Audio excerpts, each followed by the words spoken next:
This process has been ongoing now for 2 years. After the shootings in Charleston, the dean at the time called for the removal of the windows, and a process has been put in place that's been in existence since close to that time, when we've been looking at the reality of the windows and doing the larger work of trying to deal with the issues that lie at the heart of many of these monuments, which is the issue of race and slavery, the legacy of slavery in our country, and racial reconciliation.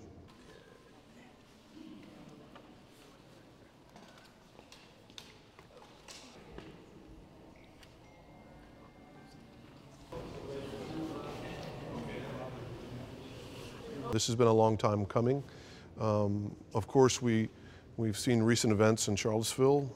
have changed the discussion in some ways, and we're being we can't help but be responsive to those events going on as well. But right now is the time when the leadership feels like it's the time for us to act and to remove the windows, primarily because we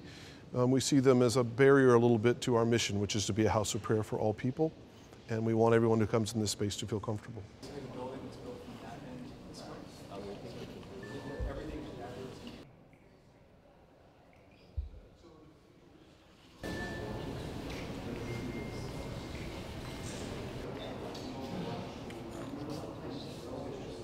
No final decision has been made yet, but I would hope that we'd be able to display them in another context, not quite in the midst of sacred space like this, but in the cathedral grounds, where they could become educational tools, and where the larger story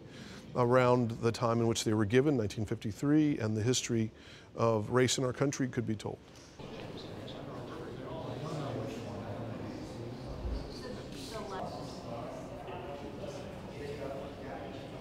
We have a donor who's given